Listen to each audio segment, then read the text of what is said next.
우리나라 삼국지.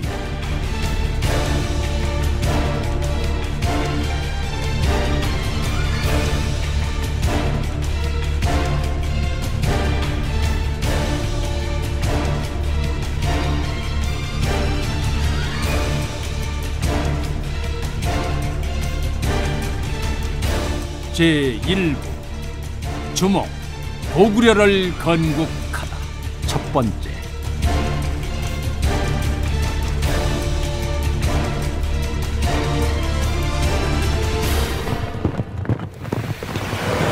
드넓은 만주 벌판에서 숨가쁜 추격전이 벌어지고 있었다.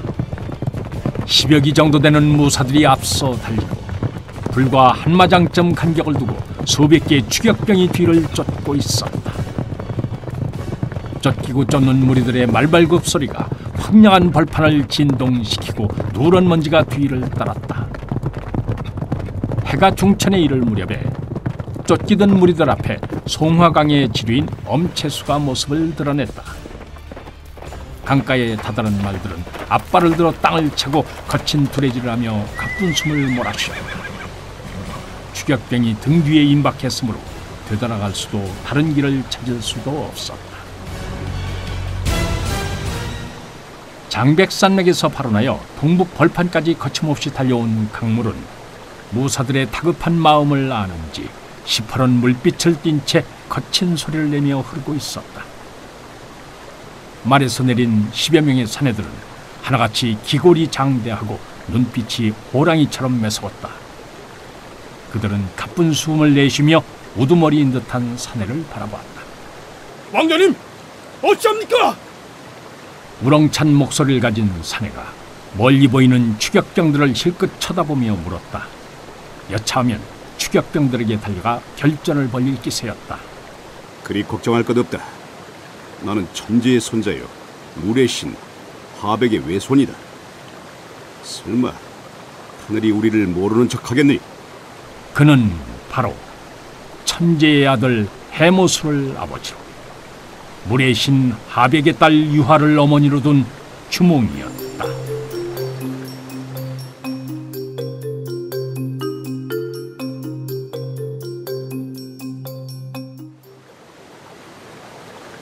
주몽은 말을 마치고 손잡이가 옥으로 만들어진 채찍을 거머쥐고 하늘을 우러러보았다. 하늘이시여, 앞에는 엄체수가 가라앉고 뒤에는 동부여의 대소의 무리들이 추격하여 더 이상 갈 데가 없습니다. 어찌하오리까? 주몽이 옥채찍을 들어 허공을 휘젓자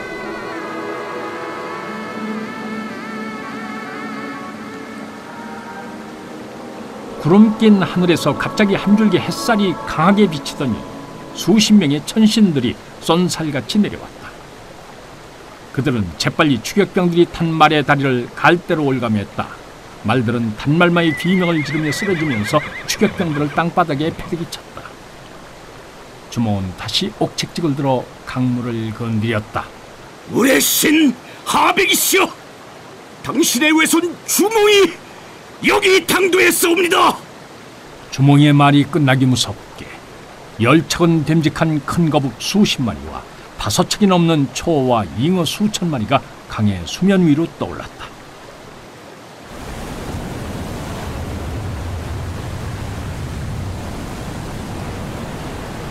주몽은 수하들에게 눈짓을 한 후 먼저 말을 몰아 거북의 등에 올라탔다.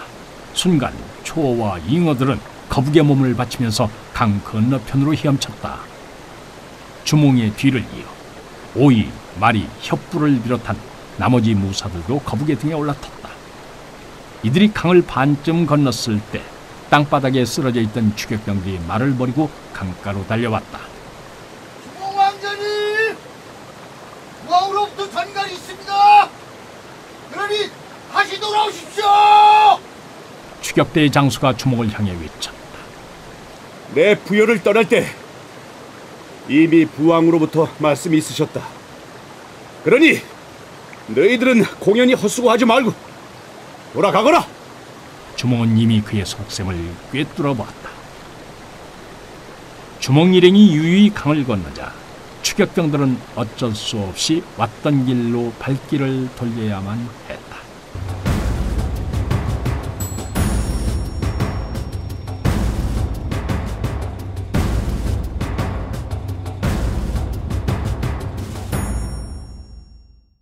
하늘과 강의 도움을 받아 무사히 엄채수를 건넌 주몽 일행은 잠시 큰 나무 밑에서 땀을 식혔다. 얼마 후 주몽이 먼저 일어서자 오이가 물었다. 왕자님, 이제 어디로 가야 합니까? 남쪽으로 간다. 여기서 500리쯤 가면 졸본이라는 곳이 나오는데 그곳이 우리가 털을 잡아야 할 땅이다. 오이는 앞장선 주몽의 믿음직스러운 뒷모습을 보고 앞으로 수많은 난관이 닥치겠지만 주몽과 함께라면 모두 이겨낼 수 있으리라 생각했다. 멀리 눈 덮인 장백산맥이 더욱 흰 빛을 발하며 이들을 바라보고 있었다.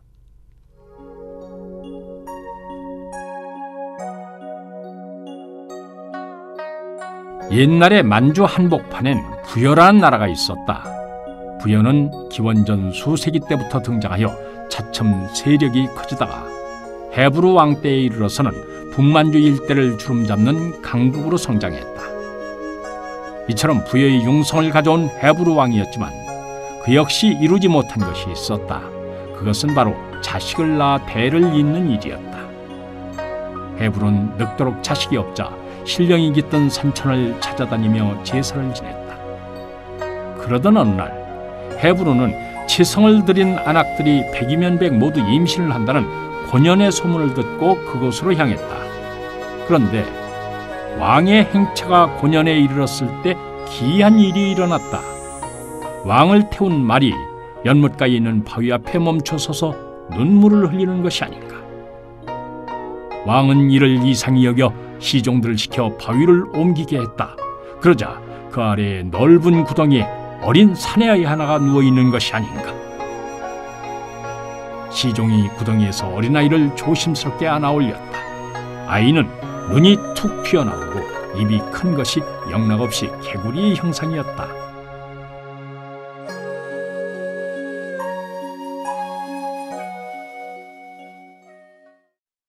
헤브루 왕은 아이를 보고 크게 기뻐했다. 이 아이는 하늘이 나에게 내려준 자식이다. 헤브루 왕은 그 자리에서 제의를 준비하여 하늘에 감사를 드린 후에 아이를 데리고 궁성으로 돌아왔다.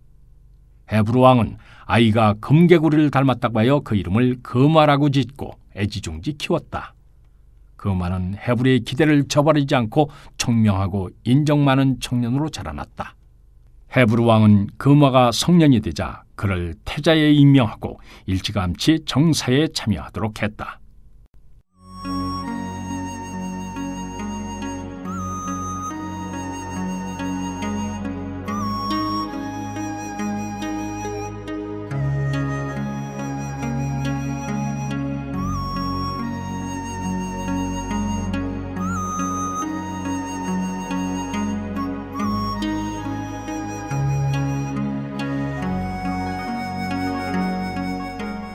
헤브루 왕은 태자까지 정해놓고 나니 더 이상 아무런 걱정이 없었다.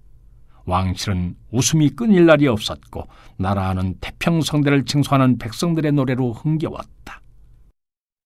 그렇게 몇 년이 흐른 어느 날 조회가 끝난 후 재상 아란불이 왕에게 독대를 청했다. 무슨 일로 그리 얼굴이 어두운가? 혹 변방에 무슨 문제라도 생긴 것인가?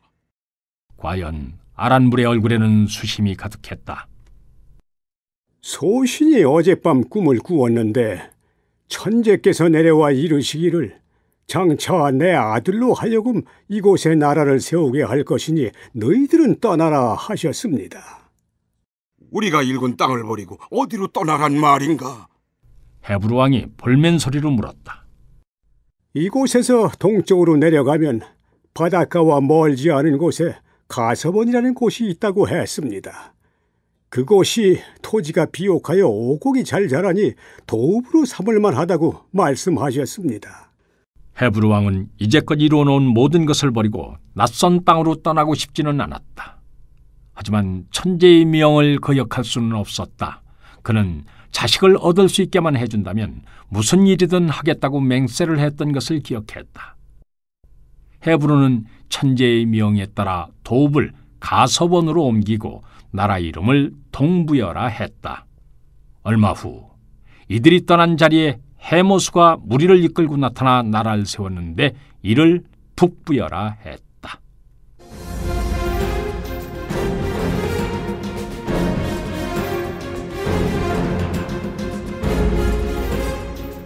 해모수는 자신을 천재의 아들이라 칭하며 주변 세력들을 규합해서 짧은 기간 동안에 강한 나라를 건설했다.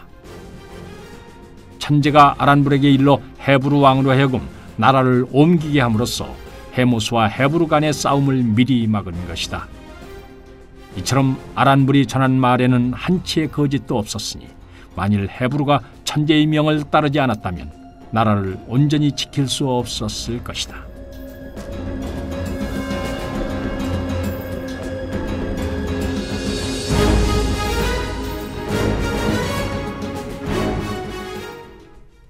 전도를 한 지 몇 년 후 동부 여왕 헤브루가 죽고 태자인 금화가 왕위에 올랐다.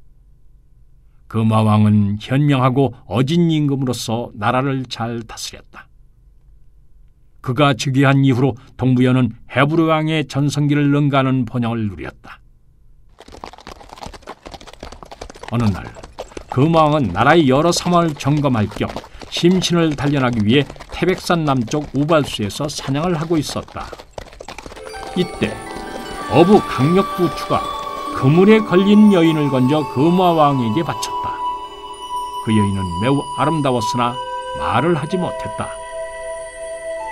금화왕이 살펴보니 여인의 입술엔 가느다랗고 긴 침이 꿰어져 있었다.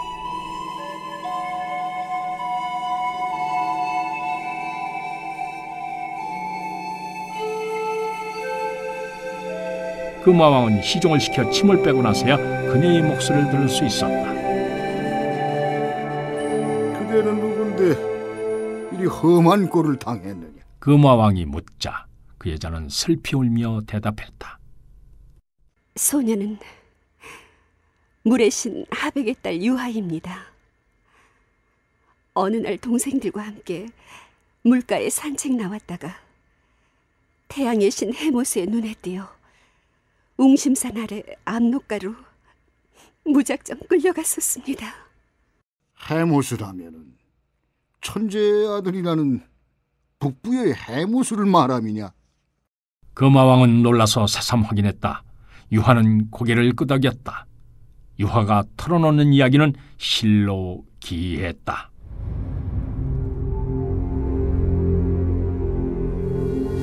해모수는 천재의 아들로서 지상에 내려와 인간 세상을 다스렸는데 어느 날 물가에서 놀고 있던 유하를 보고 사랑에 빠졌다. 그는 유하를 압록에 있는 자신의 구리궁궐로 끌고 가 산의 진미를 대접하면서 그녀의 사랑을 구했다. 겁을 먹은 유하는 아무런 저항도 하지 못하고 해모수를 받아들일 수밖에 없었다. 한편 사랑하는 딸이 해모수에게 끌려갔다는 전가를 받은 하백은 크게 화를 내며 곧장 해모수의 궁으로 쫓아갔다. 하백은 막아서는 군사들을 때려눕히고 궁궐을 돌아다니며 유하의 이름을 애타게 불렀다. 그때 바깥에서 벌어지는 소란에 단잠이 깬 해모수가 옷을 갖춰 입고 밖으로 나왔다. 하백은 한눈에 해모수를 알아보고 다짜고짜로 달려들었다. 놀란 해모수는 하백을 피해 궁 밖으로 달아났다. 천재의 아들과 물의 신은 이런 악연으로 말미암아 한판의 대결을 피할 수 없게 됐다.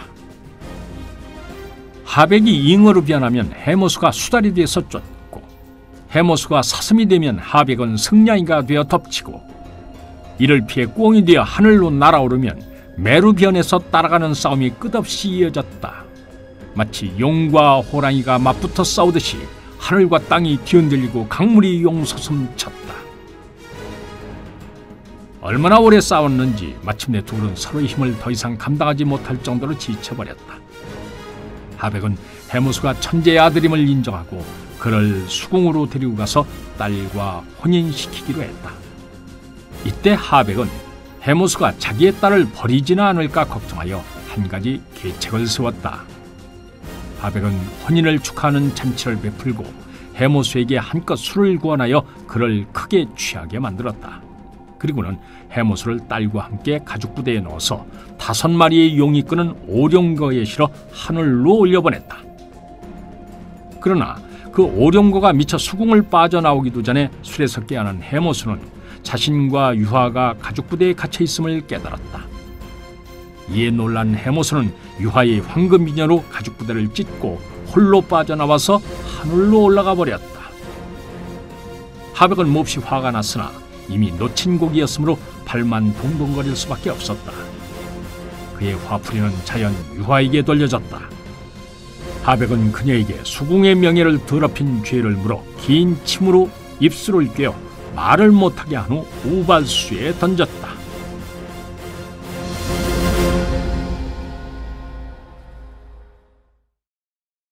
유화의 이야기를 들은 금화왕은 그녀를 가엾게 여겨 술에 태워 궁궐로 돌아왔다.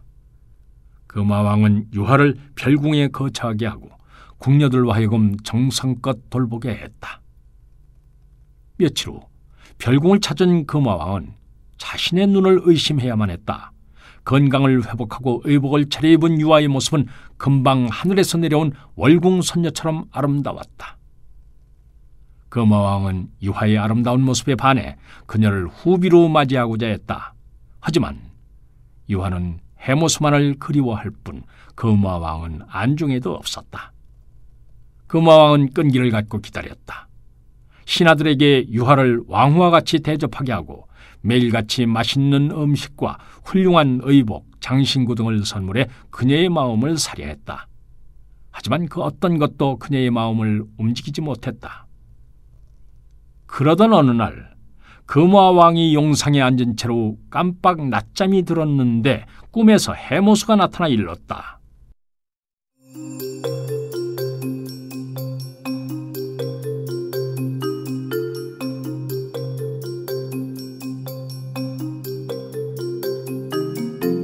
나는 천재의 아들 해모수. 이제 그대의 별궁에 있는 유화의 몸을 밀어 아이를 얻으려 하노라. 그 아이는 자라서 천하를 호령할 것이니 그대가 잘 돌봐주길 바란다.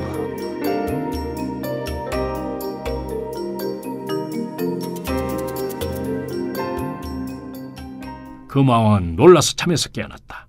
갈증을 느낀 왕은 시종을 시켜 냉수 한 사발을 떠오게 했다. 찬물을 마시고 나서 정신이 돌아오자 금화왕은 좌우 시종들에게 물었다.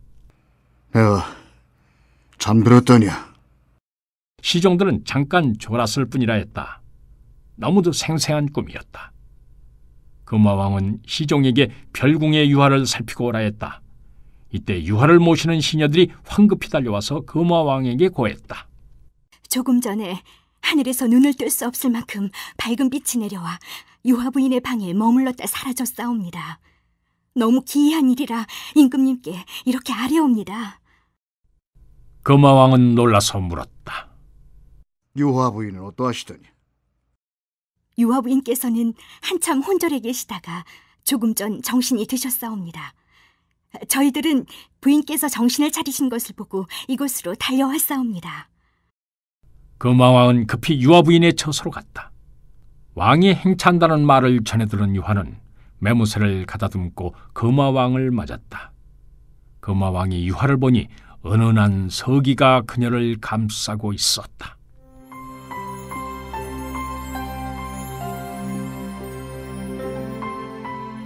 그로부터 10달 후 유화 부인은 5대 정도 되는 큰 알을 낳았다.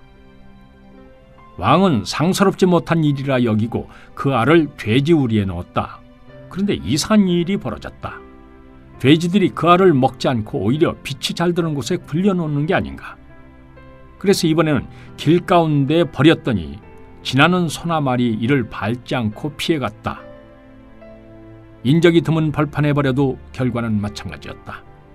온갖 짐승들이 그 알을 감싸 보호했다. 이를 보고 기이하게 여긴 금화왕은 석수장이를 불러 정으로 알을 깨게 했다. 하지만 석수장이가 아무리 힘껏 정을 내리쳐도 알은 끄떡도 하지 않았다. 금화왕은 하는 수 없이 그 알을 유화에게 돌려주었다. 유화는 알을 따뜻한 아랫목에 두고 정성스럽게 돌보았다. 그렇게 며칠이 지나자 알이 스스로 깨지더니 그 알에서 잘생긴 사내아이가 나왔다. 이 아이가 바로 주몽이었다.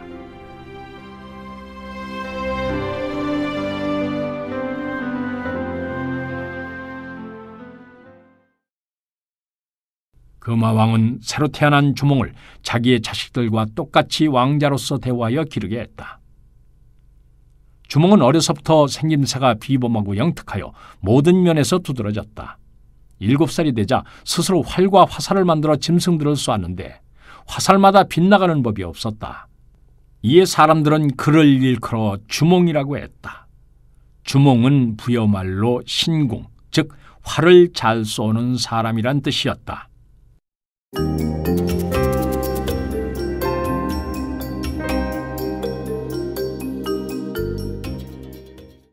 금화왕에게는 태자, 대소를 비롯한 7명의 아들이 있었다. 주몽은 이들과 함께 몰려다니며 사냥을 했는데 언제나 금화왕의 7왕자보다 많은 짐승을 잡았다. 대소의 형제들은 자신들보다 뛰어난 주몽을 시샘하고 질투했다. 그들은 금화왕 모르게 주몽을 나무에 매달아 놓고 화풀이를 하기도 했지만 주몽이 자신들보다 더 뛰어나다는 사실을 바꿀 수는 없었다. 주몽의 이름은 날로 높아져 대소 형제들의 눈을 피해 그를 따른 무리들이 생겼다.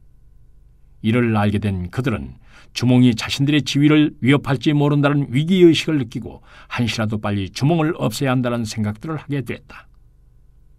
대소태자는 기회가 있을 때마다 금화왕에게 주몽에 대해 자문을 했다. 주몽은 기이하게 태어났을 뿐만 아니라 용모와 풍채도 남달라 걱정이 되옵니다.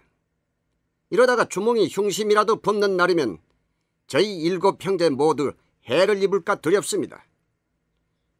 이참에 그를 죽여 후환을 덜어버리는 것이 좋겠습니다. 그 무슨 가당치 않은 소리냐? 금화왕은 그 자리에서 대소를 꾸짖어 보내기는 했지만 주몽과 왕자들 사이에서 벌어지는 갈등을 모른 척할 수만은 없었다. 금화왕은 일단 분란이 가라앉을 때까지 주몽을 말목장으로 보내기로 했다. 이 당시 북방민족들은 가축이나 병기로서의 말을 사람의 생명보다도 더 귀하게 여겼다. 따라서 말목장에서 말을 관리하는 일은 무엇보다 중요했다. 주몽은 왕명을 쫓아 말목장에서 묵묵히 말을 돌보는 일을 했다. 그러나 시일이 지날수록 자신의 처지가 매우 한심하다는 생각이 들었다. 주몽은 어머니인 유화에게 자신의 속마음을 토로했다. 어머니, 소자는 하늘의 손자이며 태양신 해모수의 아들인데 이렇게 한가롭게 말이나 기르고 있어서야 언제 나라를 경영하겠사옵니까? 유화는 온화한 웃음을 지으며 아들을 위로했다. 우선 천리말을 내 것으로 만들어라. 그 말이 너를 인도할 것이니라. 주몽은 어머니의 뜻을 쫓아 말목장으로 돌아가서 가장 좋은 말을 한 필 골랐다. 과연 천리말하고 불릴 정도로 훌륭한 말이었다. 주몽은 말의 혀에 침을 꽂았다. 잘 먹지 못한 말은 보름도 안 돼서 앙상에게 뼈만 비칠 정도로 야위었다. 어느 날 금화왕이 왕자들을 데리고 말목장으로 행차를 했다. 주몽이 잘 돌본 덕분에 말들은 하나같이 몸에 윤기가 흐르고 활기가 넘쳤다. 금화왕은 노고를 치하하며 물었다. 네, 너에게 상을 내릴 테니 원하는 게 있으면 말해보거라. 왕자들의 못마땅한 시선이 주몽에게 꽂혔다. 전 그저 저 말 한 필이면 족합니다. 주몽이 야윈 말을 가리켰다. 주몽의 의중을 알아챈 금화왕은 쾌히 승낙했다. 대소를 비롯한 7 왕자들은 천리말을 알아보지 못하고 볼품없는 말을 고른 주몽을 비웃었다. 이런 궁벽한 곳에 처박혀 있더니 제 주제를 알았나 보군. 왕이 돌아간 후 주몽은 말혀에 꽂아둔 침을 뽑고 다시 정성스럽게 말을 보살폈다. 천리마는 한 달도 안 돼서 전처럼 다시 살이 오르고 생기도 찾았다.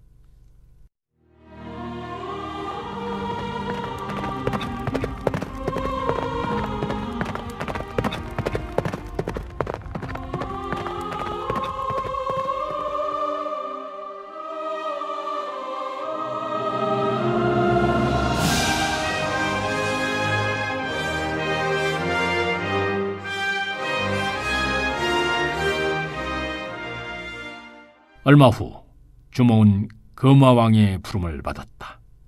주몽은 왕 앞에 나아가 공손히 고개를 숙였다.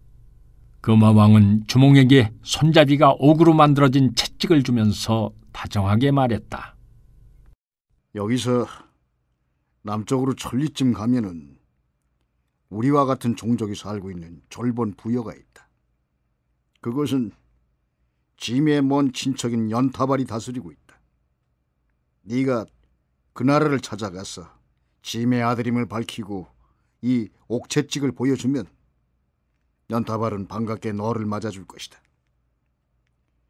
수일 내로 짐을 꾸려 떠나도록 해라.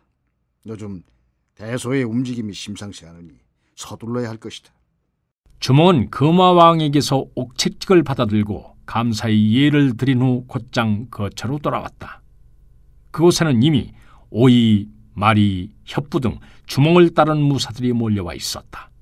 그들의 얼굴엔 몹시 다급한 표정이 역력했다. 왕자마마, 아무래도 사태가 긴박하게 돌아가는 것 같습니다.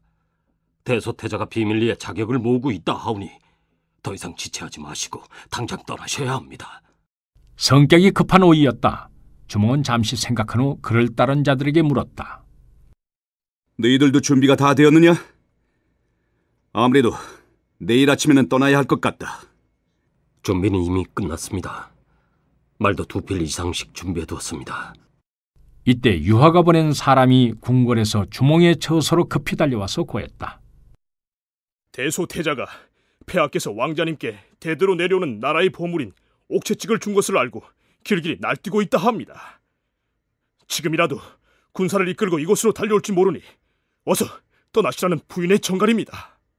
주몽은 막상 어머니와 아내를 두고 떠날 생각을 하니 가슴이 미어졌다. 하지만 아무런 기약이 없는 것으로 연로한 어머니와 산딸이 가까워진 아내를 데리고 떠날 수는 없었다.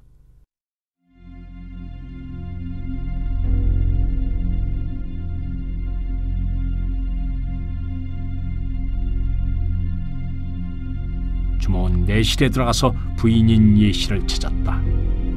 예씨는 이미 만삭이라서 4일만 기다리고 있었다. 누워서 쉬고 있던 예씨는 주몽이 들어서는 것을 보고 푸른 배를 조심스럽게 받치며 일어났다. 아무래도 당장 떠나야 할 것 같소. 이미 마음의 준비를 하고 있던 예씨는 눈물을 흘리면서 말했다. 이 몸은 걱정 마십시오. 단지 뱃속의 아이가 아들이면 낭군님의 뒤를 잇도록 해주시면 됩니다. 그렇게만 된다면 이 몸은 아무 여한이 없습니다. 예씨는 애써 눈물을 감추었다. 내 7모가 난 돌 위에 소나무 밑에 징표를 두었으니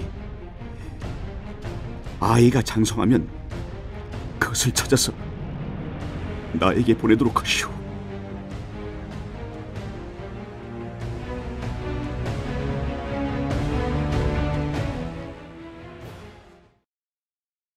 주몽은 눈시울이 붉어진 채로 마당으로 나섰다.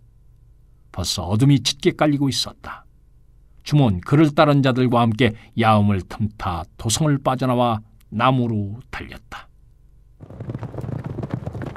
이튿날 아침 주몽의 탈출 소식을 접한 대소태자는 크게 화를 내며 전경 수백 기를 파견하여 주몽을 추격하게 했다. 주몽 일행은 계속 남하에서 수일 만에 졸본의 모든 곳에 도착했다. 때마침 사냥이 한창인지 몰입꾼들이 외침소리가 곳곳에서 들려왔다. 주몽 일행은 소리나는 쪽으로 다가갔다. 그 순간 덤불 속에서 사슴 3마리가 뛰쳐나왔다. 주몽은 활을 들어 사슴을 향해 연거푸 3대의 화살을 날렸다. 날아간 화살은 정확하게 3마리 사슴의 눈을 꿰뚫었다. 과연 주몽이란 이름이 부끄럽지 않을 신기였다. 이윽고 사슴을 쫓던 한 무리의 사람들이 당도하더니 쓰러진 사슴 주위로 몰려들었다. 그들은 3마리의 사슴이 화살에 꿰어 쓰러져 있는 것을 보고 주몽의 놀라운 활솜씨에 크게 놀라서 혀를 내둘렀다. 무리 중 삼배옷을 입은 자가 나서서 주몽 일행에게 공손히 물었다. 귀인들은 어디서 오셨나이까? 보아하니 범인은 아닌 듯 싶소이다만. 오이가 나섰다. 우리는 동부여에서 왔소이다. 이분은 천재의 손자이며 동부여의 왕자이신 주몽이시오.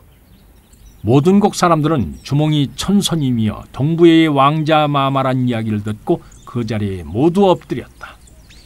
삼배옷을 입은 자가 주몽에게 절을 한 후에 말했다. 소인은 이곳의 족장인 제사라 합니다. 무슨 일로 이곳 졸본 땅까지 내려오셨는지 모르겠으나 저희 집이 여기서 멀지 않은 곳에 있으니 왕림해 주십시오. 오랜 여행에 지치셨을 테니 음식을 드시고 쉬시면서 말씀을 나누시지요. 주몽 일행은 이랫동안 변변히 먹지 못해서 말도 사람도 매우 지쳐 있었다.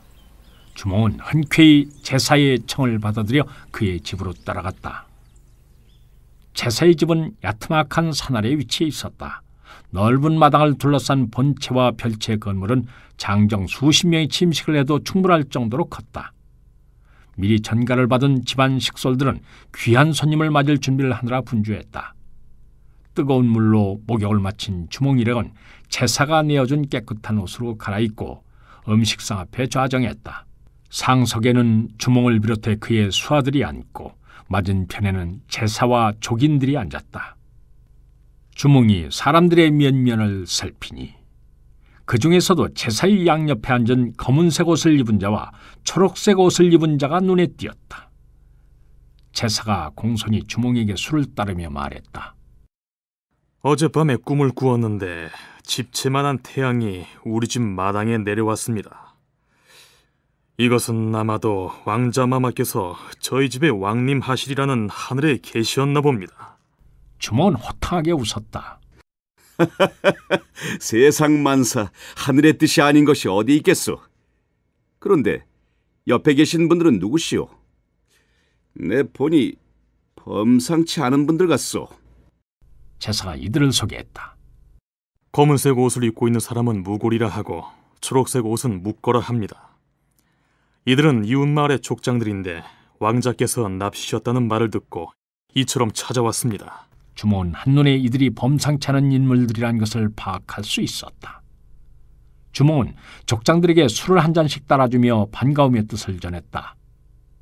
술이 몇 순배 돌고 분위기가 부드러워지자 제사가 말했다.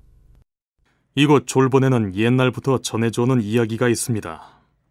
때가 되면 북쪽에서 활을 잘 쏘는 귀인이 내려와 이곳을 도읍으로 삼고 새로인 나라를 세워 전지사방에 그 위험을 떨친다는 이야기입니다. 왕자마마를 이리 대하고 보니 그 귀인을 이제야 만난 듯하옵니다. 무골도 옆에서 돕고 나섰다. 이곳 졸본 땅은 비류수를 끼고 있어 토지가 비옥하고 사람들이 선량하므로 능히 큰 뜻을 펼칠 만한 곳입니다. 왕자께서 뜻한 바가 있으시다면 저희들이 미력 하나만 돕고 싶습니다. 주몽은 그들의 청을 받아들였다. 내가 하늘의 명을 받아 새로이 나라의 터전을 열려고 하는데 마침 세 사람의 현인을 만났으니 어찌 하늘이 보내준 사람이라 아니할 수 있겠는가? 주몽은 이들이 성이 없음을 알고 그 자리에서 제사에게는 극시를, 무골에게는 중실시를, 묵거에게는 소실시를 하사했다. 이로써 이들은 한 촌의 족장이 아닌 천손인 주몽의 가신으로 거듭나게 됐다. 의기투합한 이들은 밤이 새는 줄 모르고 술잔을 기울이며 앞날에 대해 담소를 나누었다.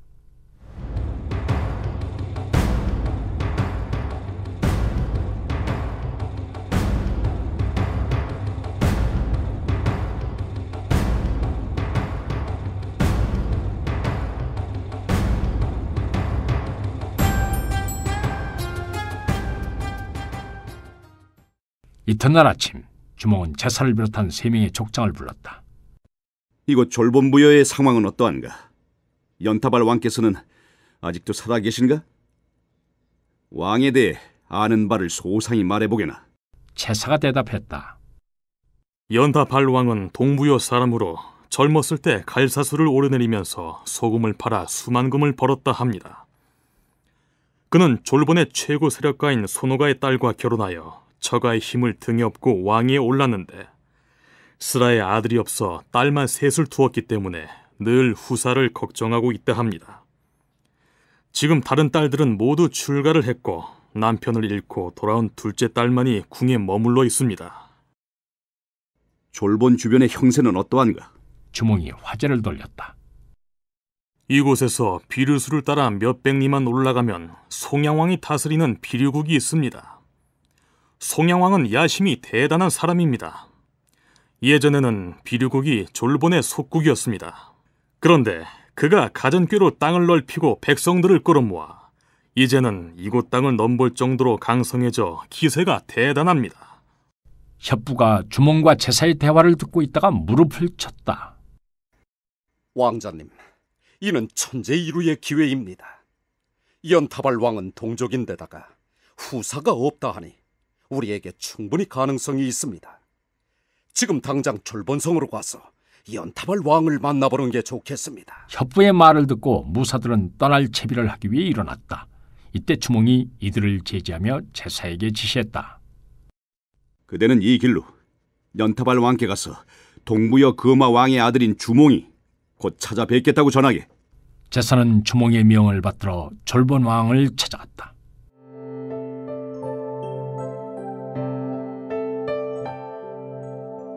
연타발은 금화 왕의 아들 주몽이 왔다는 소식을 전해 듣고 내심 반가웠다. 정말 부여왕의 아들이라면 후사가 없는 연타발로서는 왕위를 물려주기에 적합한 인물이었다. 하지만 그 일을 실현하는 데는 걸림돌이 있었다. 그것은 바로 처가인 손오씨들이었다. 토착 세력인 손오씨들은 동부의 왕자가 왕위에 오름으로써 동부의 간섭을 받게 되는 것을 바랄 리가 없었다. 만일 연타발이 자신의 소신대로 밀어붙인다면 손오씨들이 반란을 일으킬지도 모르는 일이었기 때문이다.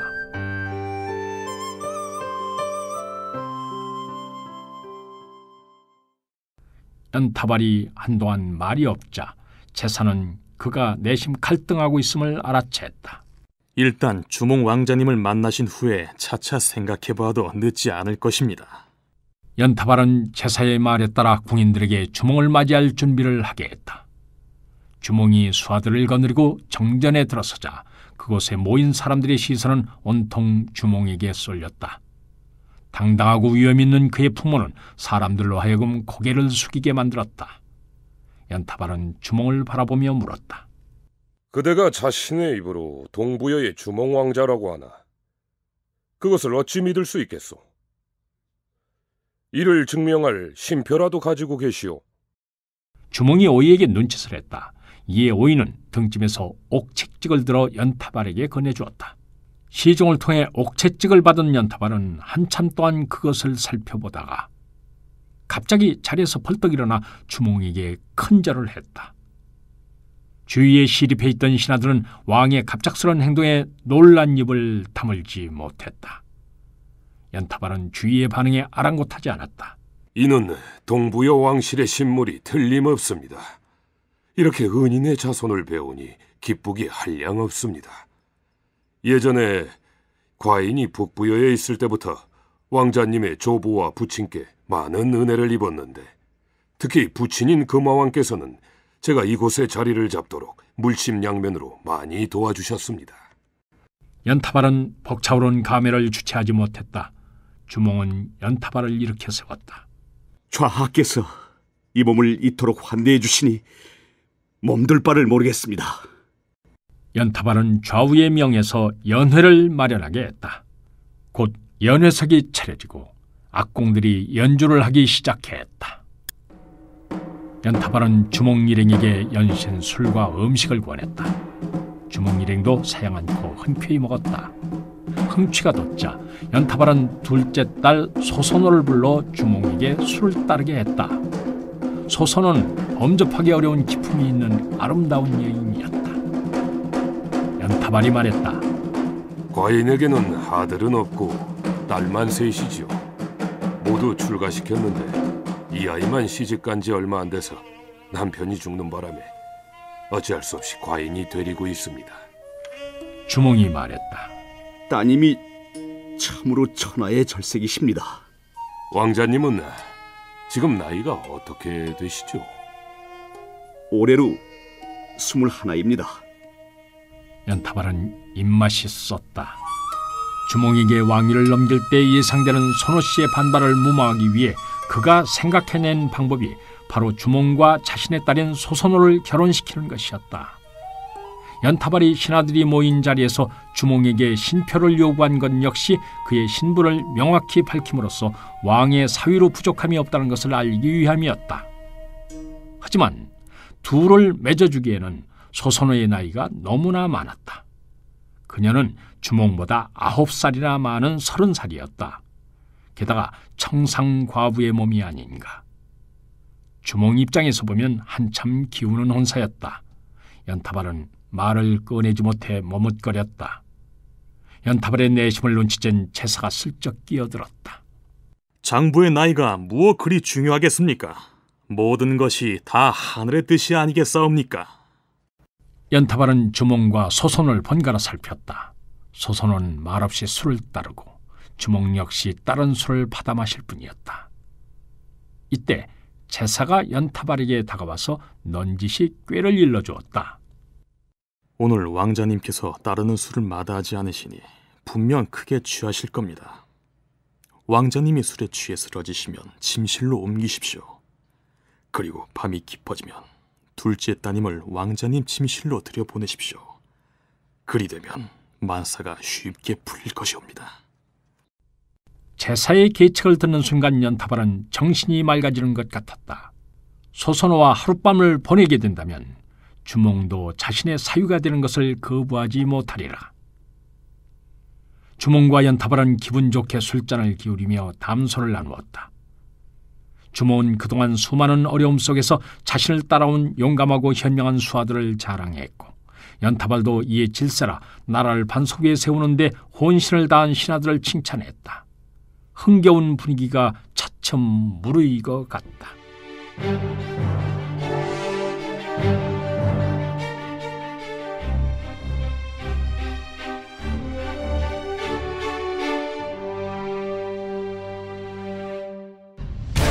임동주 원작, 김기덕 연출, 우리나라 삼국지 제1부 주몽 고구려를 건국하다 첫 번째 편이었습니다.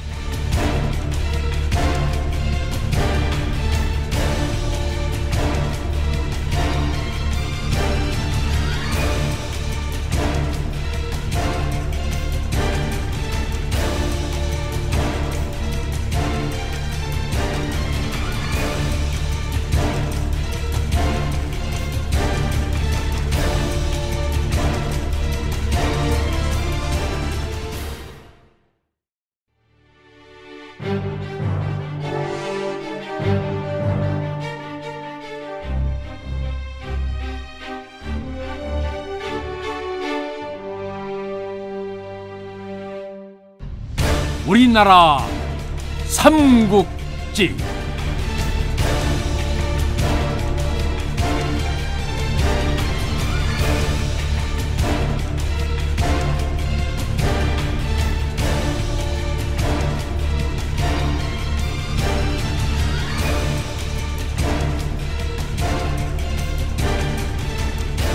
제1부 주몽 고구려를 건국하다 두 번째.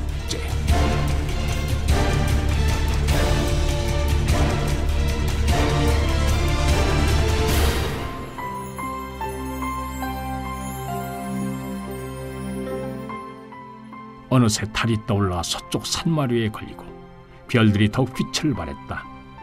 권한 술을 마다하지 않았던 주몽은 몹시 취하여 상위에 고개를 떨어뜨렸다.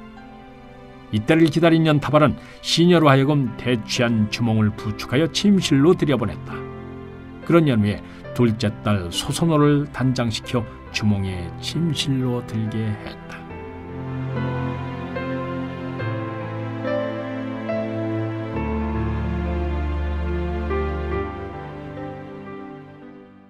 한밤중에 주몽은 심한 갈증을 느끼고 눈을 떴다.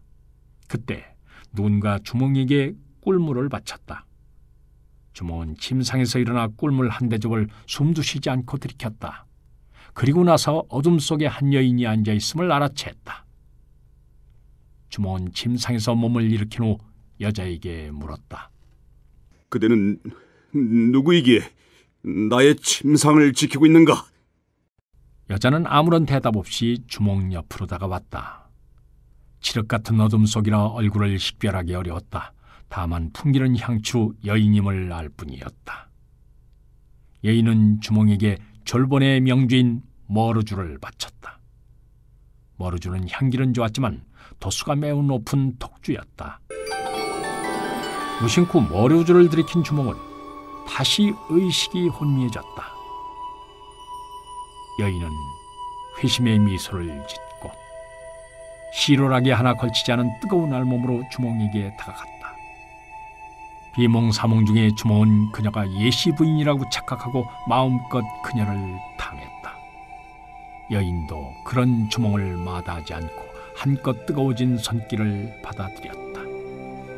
넓은 초원에서 한 쌍의 야생마가 몸속에 숨겨져 있던 태초의 야성을 발휘하기 시작했다.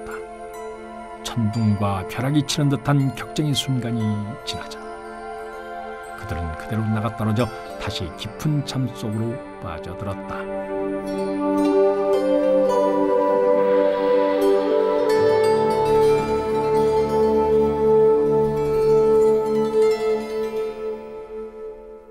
이튿날 아침 잠에서 깨어난 주몽은 옆에서 자고 있는 여인을 보고 소스라치게 놀랐다.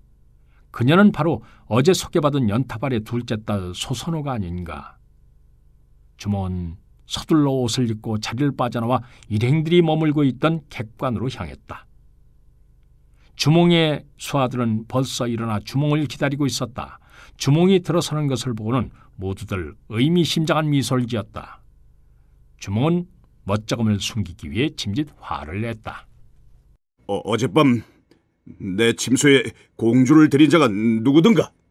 그럴 만한 사람이 연타발 왕 말고 누가 있겠습니까? 왕자님께서는 철새 가인을 취하셨으면서도 어찌 화를 내시는지 모르겠습니다. 장난기가 다분한 마리의 대답이었다. 주몽은 마리를 잡아먹을 듯이 노려봤다. 분위기가 심상치 않자 제사가 주몽 앞에 부복하며 아뢰었다. 저의 목을 치십시오. 이 모두 제가 꾸민 일입니다. 연타발 왕께서 왕자님을 사위로 삼고 싶은 마음은 있지만 딸의 처지를 아는지라 고민하고 있기에 제가 꾀를 알려드렸습니다. 이 일이 왕자님의 심기를 불편하게 만들었다면 소신이 죽을 죄를 지은 것입니다. 허나 목이 떨어져도 한 말씀은 드리겠습니다. 왕자님께서 공주를 취하신다면 이 나라는 자연 왕자님의 손에 넘어올 것입니다. 주몽은 제사의 속내를 모르지 않았다.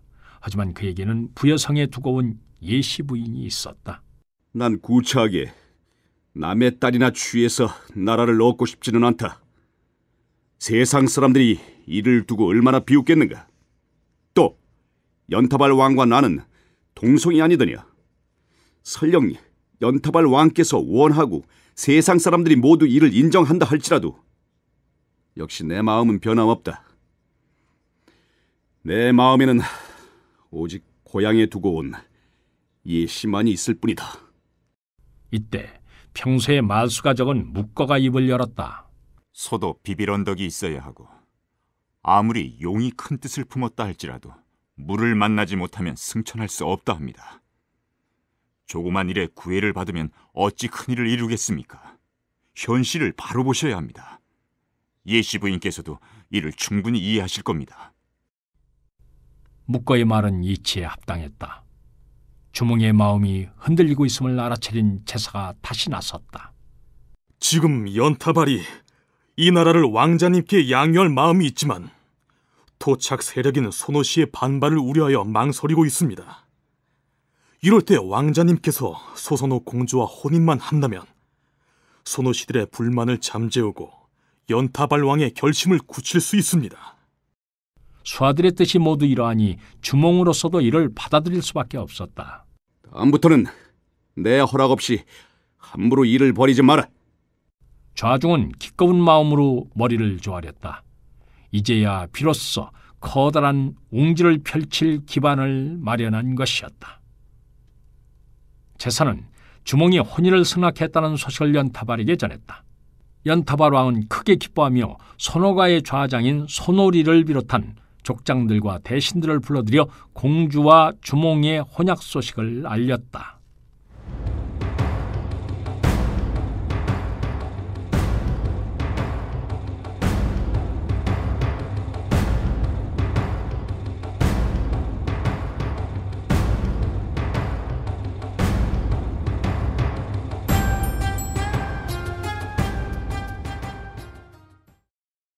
주몽이 모든 곡으로 돌아왔을 때 그곳에서는 놀라운 일이 벌어지고 있었다.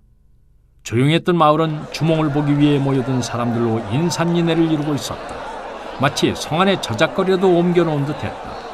이들은 전설로 내려오던 북쪽에서 내려온 귀인을 직접 보기 위해 인근에서 모여든 백성들이었다. 주몽은 자신을 찾아온 백성들을 일일이 만나 노고를 위로하고 그들의 이야기를 경청했다. 백성들은 주몽의 넉넉한 인품에 감복하여 그를 따르기로 맹세했다.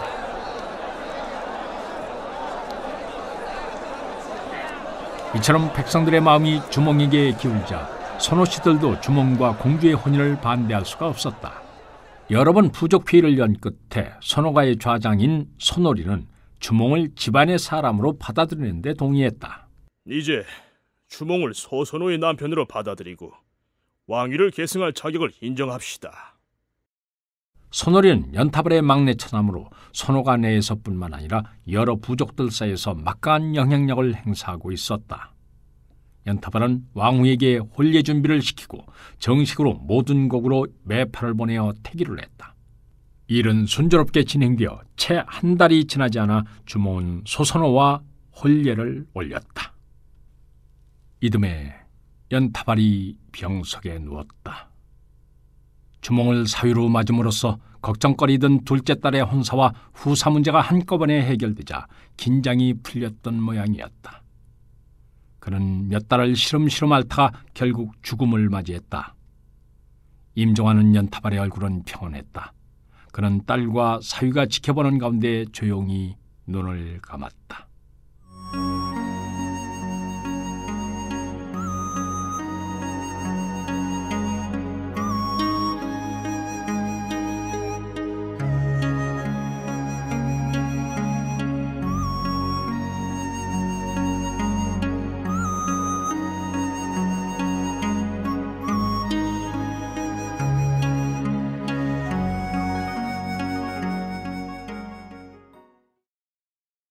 연타발에 이어 주몽이 졸본부의 왕위에 올랐다. 탈상을 한 주몽은 모든 신하들을 불러 모았다. 이제 나라의 기틀을 세워야 하겠소. 우선 나라 이름부터 바꿔야 할 것 같소. 여러분들의 의견은 어떠하오? 용상에 좌장한 주몽이 신하들을 둘러보며 물었다. 제사가 반열에서 나와 말했다. 이곳은 졸본부여라고 칭하기 이전에 예전부터 고구려라 불렸습니다.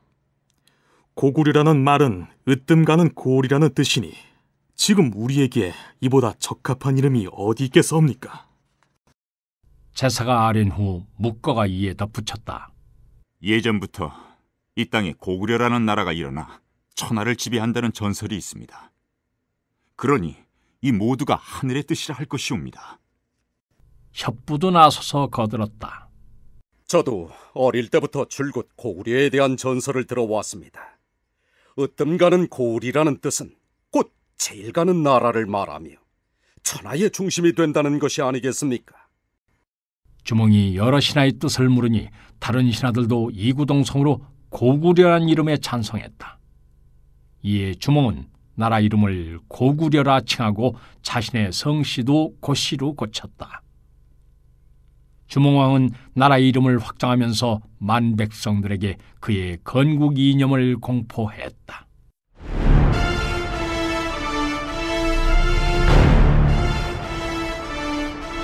이제 우리가 세운 나라를 고구려라 이름하겠노라. 고구려라 이름 지은 까닭은 구려 가운데 가장 으뜸가는 곳, 곧 가장 신성하고 살기 좋은 삶의 터전을 만들고자 합니다. 천신의 후예들인 우리들은 누구나 고귀하고 신성한 하늘 신의 명에 의해 주변의 모든 나라는 모두 우리에게 복종하게 될 것이다. 전쟁에 나가서는 용감하게 싸우고 생업에 돌아와서는 열심히 일하여 천하의 중심 고구려를 세우는데 모두들 열과 성을 다하여라. 그러면 장차 단군 조선 내 옛터를 회복하여 천하의 바른 질서를 다시 세우고 하늘의 도리가 다시 이 땅에 견고히 뿌리내리게 될 것이니라. 하늘이 명하신 대업을 위해 신하들과 만 백성들은 모두 신령을 바쳐야 할 것이다. 우리의 첫 걸음은 장차 천하를 다스리게 될 고구려의 위대한 시작으로 길이 기억되리라.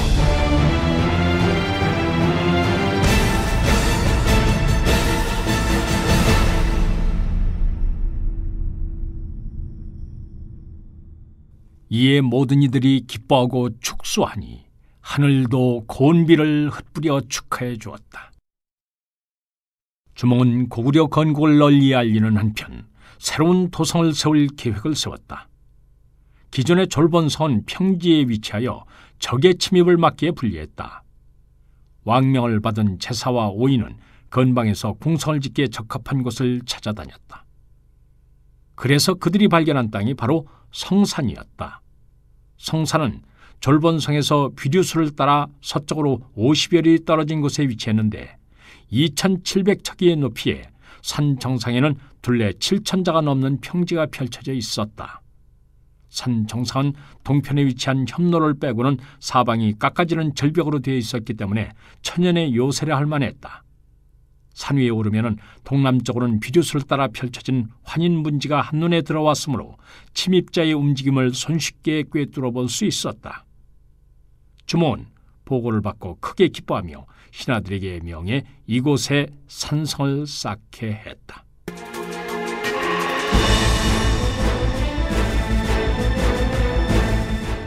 천재의 손자인 주몽이 졸본에 내려와 고구려를 건국했다는 소문이 퍼지자 인근에 흩어져 살던 백성들이 졸본 땅으로 이주해버렸다.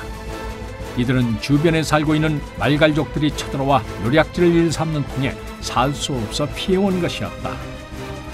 이들의 호소를 들은 주몽은 기병을 이끌고 말갈부락을 선제 공격했다. 주몽은 말갈족의 주류가 기병임에 착안하여 그들의 우리를 부숴 말을 도망가게 하고 말갈족을 포위했다. 말을 잃은 말갈족들 더 이상 싸울 힘을 잃고 항복해왔다. 주몽은 투항한 말갈족들을 넓은 아량으로 감싸 안았다. 그러자 주변의 여러 부족들이 스스로 복종해왔다. 이처럼 주몽의 명성은 나날이 높아져만 갔다.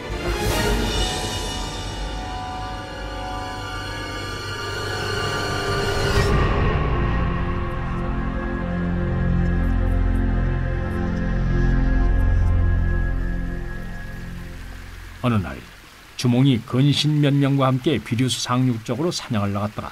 강물에 채소 찌꺼기가 떠내려오는 것을 보고 좌우에게 물었다. 이 강물을 따라 올라가면 무엇이 나오느냐? 동행한 무골이 대답했다. 이곳에서 300리 정도 강을 거슬러 올라가면 바로 송량이 다스리는 비류국이 나옵니다. 주몽은 비류국이란 말에 호기심이 생겼다. 제사에게 듣기로 비류국의 송량은 보기 드문 호걸이었다. 주몽은 송량을 만나보고 싶었다. 기약 나온 김에 비류국 구경이나 하자. 주몽이 말머리를 강 상류로 돌리자 무골이 다급히 말렸다. 비류국은 우리나라를 경계하고 있습니다. 아무런 방비도 없이 가셨다가는 어떤 해를 입을지도 모릅니다.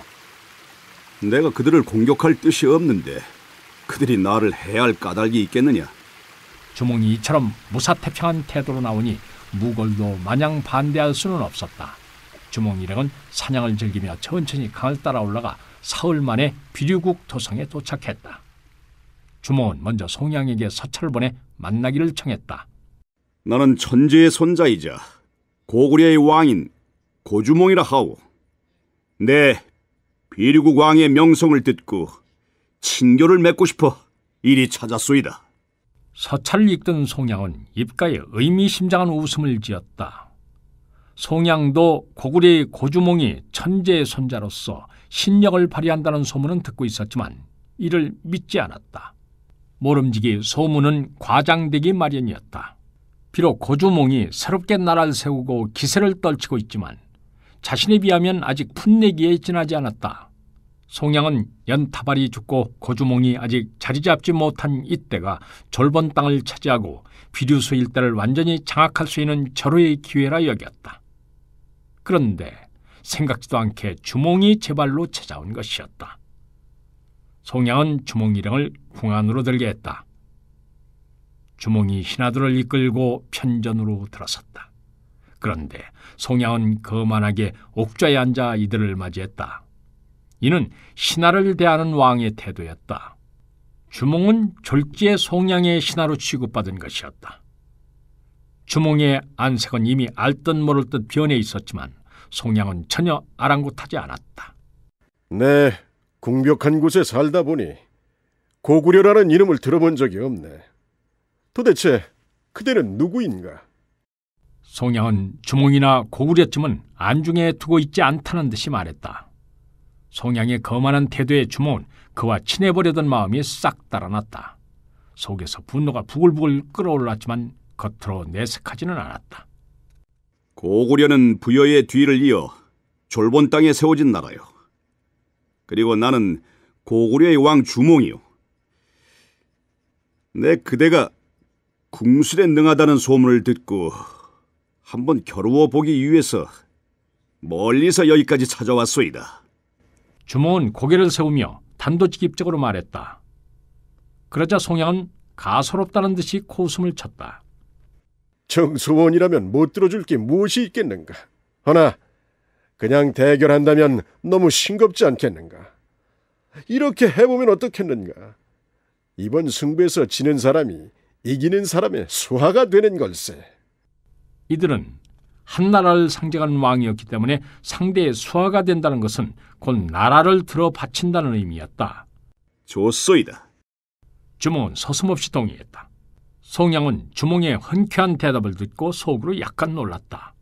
주몽의 배포만큼은 인정해 줄 만했다. 미리 말해두지만 나는 이제껏 궁수를 겨루어 쳐본 일이 없네. 그러니 나중에 후회해봐도 소용없네. 송양은 자신감에 차 있었다. 길고 짧은 건 대봐야 아는 게 아니겠소이까? 주몽은 느긋하게 대답했다. 송양은 주몽을 데리고 연병장으로 나갔다. 양국의 신하들도 그들의 뒤를 따랐다.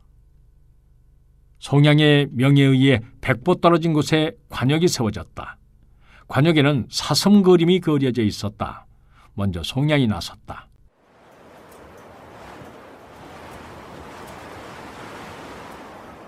마침 세찬 바람이 불어와 흙먼지가 시야를 가렸다. 송양은 정신을 가다듬고 화살을 쐈다.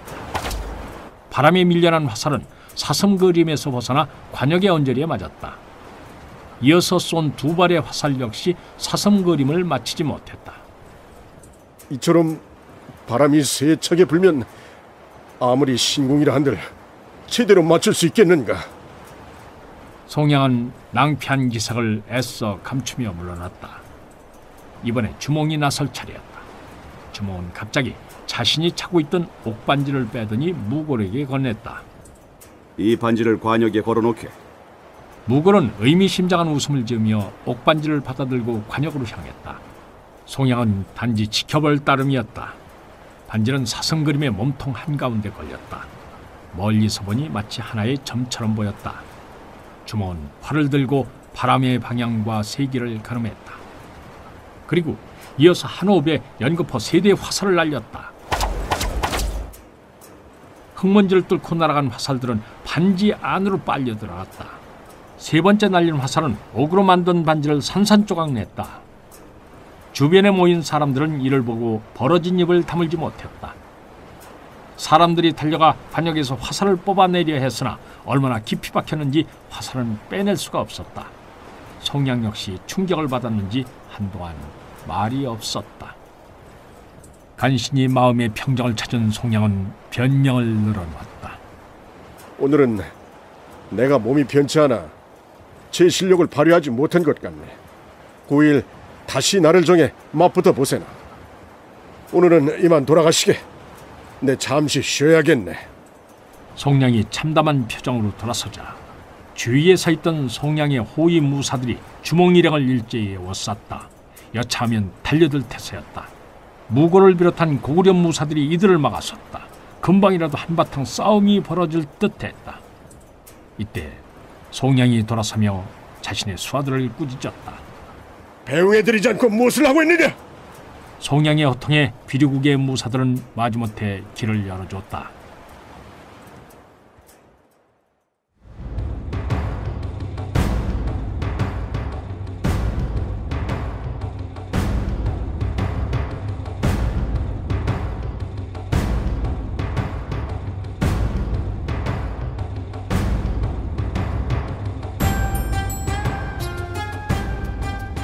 이리하여 주몽일행은 무사히 비류국을 빠져나올 수 있었다.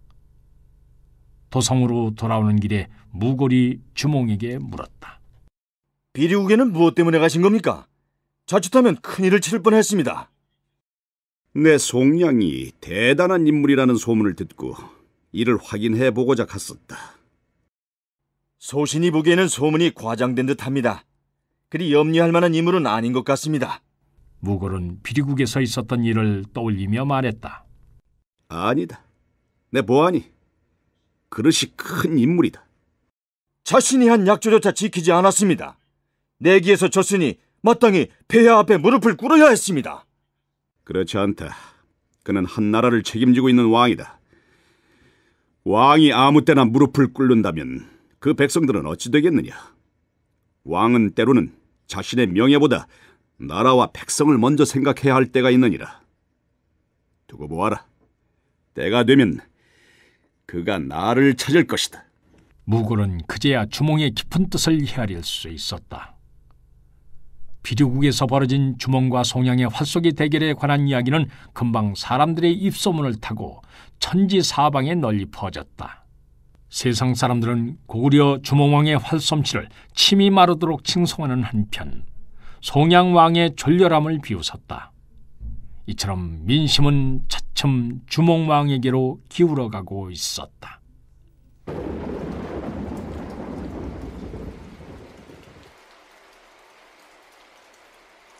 이듬해 여름, 장마가 시작되자 귀류수 유역에 폭우가 쏟아졌다. 주몽이 치수에 관심을 쏟은 덕에 고구려는 별 피해가 없었지만 비류국은 폭우로 인해 큰 피해를 입었다. 큰 비에 소, 돼지 등 가축이 강물로 떠내려가고 농작물이 물에 잠겼다. 이처럼 갈수록 수해가 늘어가자 백성들은 송양왕을 원망했다. 그들은 송양왕이 천재의 손자인 주몽과의 약속을 지키지 않았기 때문에 하늘에서 벌을 내리는 것이라고 여겼다. 난처한 입장에 처한 송양왕은 신하들과 함께 대책을 논의했지만 뾰족한 수가 떠오르지 않았다. 많은 백성들이 강물의 범람을 피해 고구려로 떠났고 국고조차 바닥을 드러내자 송양왕으로서는 고구려의 원조를 청할 수밖에 없었다. 송양왕의 원조 요청을 받은 고구려의 신하들은 고소해하며 이 틈에 아예 비류국을 점령하자고 주몽을 충동질했다. 하지만 주몽은 이를 받아들이지 않았다. 남의 불행을 이용해 이익을 취해서야 어찌 떳떳할 수 있겠는가. 비류국 백성들 역시 우리와 같은 조선의 후예이니 도의로 볼 때 돕는 것이 마땅하다. 주몽은 곡식과 의복 그리고 가축 등의 구호물자를 수레에 가득 실어 비류국으로 먼저 보낸 후에 신하들을 이끌고 뒤를 따랐다. 비류국에 도착한 주몽은 곧바로 수해 현장으로 달려갔다. 수마가 휩쓸고 간 자리는 농작물은커녕 변변한 집 한 채 남아있지 않았다. 그런데도 무심한 하늘은 연신 사나운 비를 뿌려대고 있었다. 주몽은 선뜻 비류국에서 가장 전망이 좋은 산으로 올라왔다. 산봉우리에서 비류국을 내려다보니 물길이 막혀있는 곳을 알아낼 수 있었다. 산에서 내려온 주몽은 군사들을 시켜 호수처럼 가득 고인 물이 빠질 수 있도록 땅을 파서 물길을 냈다.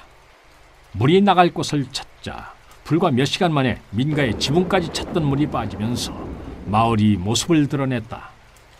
송양왕과 비류국 사람들뿐만 아니라 고구려 군사들조차 눈앞에서 벌어진 일이 믿기지 않았다.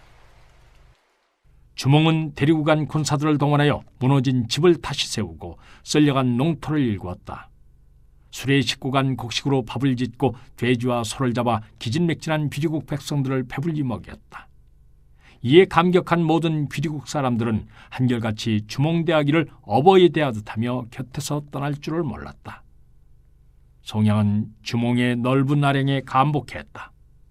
소신이 불민하여 미처 천손을 몰라배웠습니다. 이제 나라를 들어 폐하께 바치려 하니 거두어 주시기 바랍니다. 송양은 그 자리에서 무릎을 꿇고 홀가분하게 자신의 패배를 인정했다. 이는 활쏘기 대결 이후에 미뤄왔던 약속을 지키는 일이기도 했다. 주몽은 송양을 위로한 후 이곳을 다시 찾은 옛 땅이란 의미로 다물도라 명명하고 송양을 다물후로 봉해 이 땅을 시급으로 하사했다.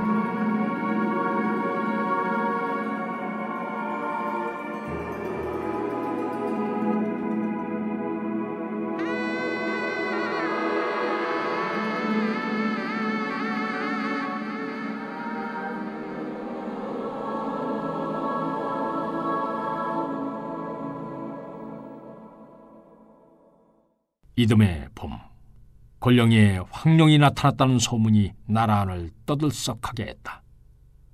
주몽은 이를 상서로운 징조로 여기고 묵과를 불러 점을 치게 했다. 황룡은 천하의 패자를 나타냅니다. 그러므로 곤령에 황룡이 나타났다는 것은 폐하께서 훗날 천하를 아우를 것임을 뜻합니다. 또 황색은 흙을 뜻하는데 오행에 비추어 볼 때 흙은 물을 이깁니다.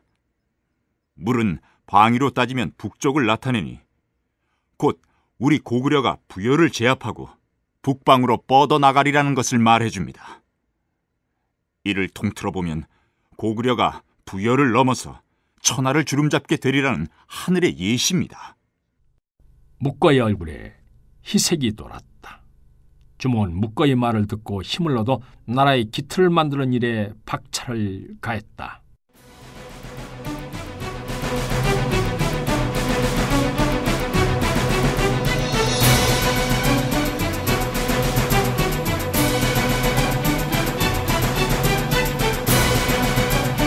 주몽 4년, 도성으로 쓰일 성산의 성곽과 궁실이 완공됐다. 갖가지는 절벽 위에 돌로 성벽을 둘러치고 각 성문에 옹성을 쌓았으니 특히 동쪽과 남쪽에는 긴 성벽을 쌓아 방비를 견고히 한 산성이었다. 주몽은 이 성의 이름을 홀성골성이라 명했다. 주몽은 평시에는 평지성인 졸본성에 머물다가 외적이 침입하면 홀성골성으로 옮겨 방비를 튼튼히 한다는 구상을 가지고 있었다. 산성 축조를 마친 주몽은 널리 사신들을 보내 주변국의 왕과 족장들을 홀성골성으로 초대했다. 겉으로는 이웃한 나라들과의 친교를 맺는다는 명분이었지만 사실은 고구려성의 견고함을 보여줌으로써 그들이 감히 범접할 엄두를 못 내게 하려는 의도였다.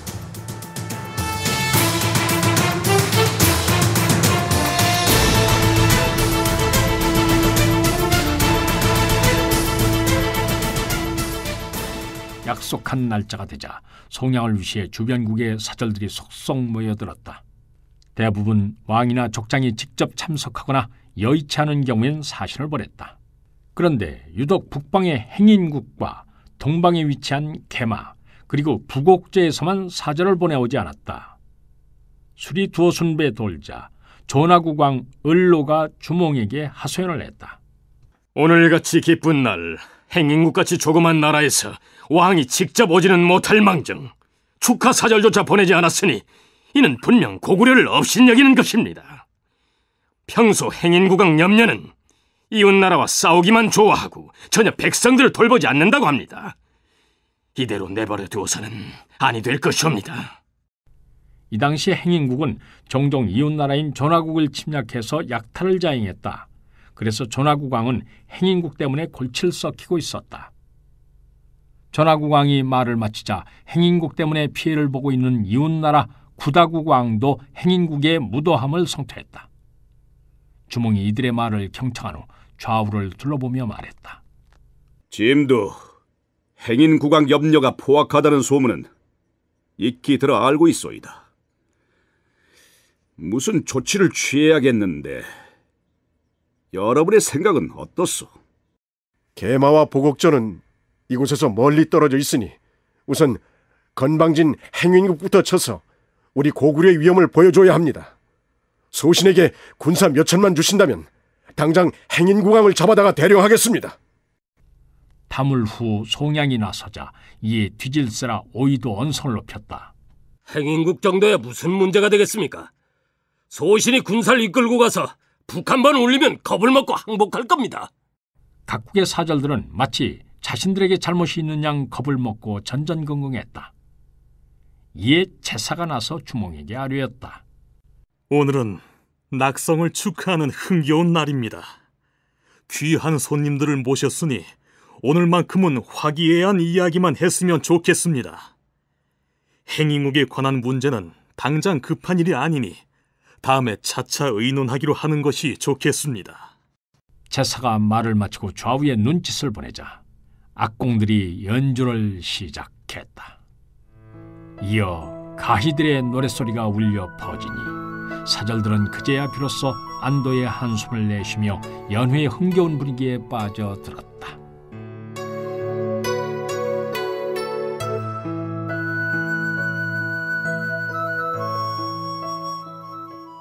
화려한 낙성식이 끝나고 사절들도 각자의 나라로 돌아간 후 주몽은 신하들을 불러 행인국을 칠 일을 의논했다. 행인국은 동부여의 힘만 믿고 방자하기 이를 데 없다. 만일 이번에도 그들을 그냥 보아 넘긴다면 주변 나라들 역시 우리를 가벼이 여길 것이다. 나라를 공국한 지 얼마 되지 않아 아직 모든 것이 안정되지 않았습니다. 이런 때 군사를 일으키는 것은 무리입니다.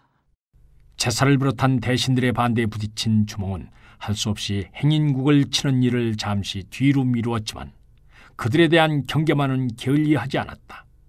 언젠가는 고구려와 행인국의 충돌이 불가피했기 때문이었다.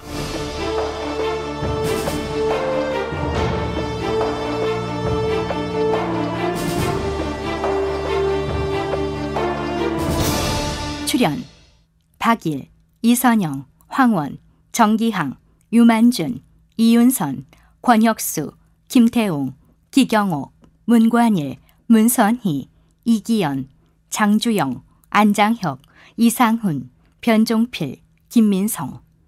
해설 김종성. 음악 이춘화. 효과 엄기혁. 기술 서교식. 총진행 유만준이었습니다.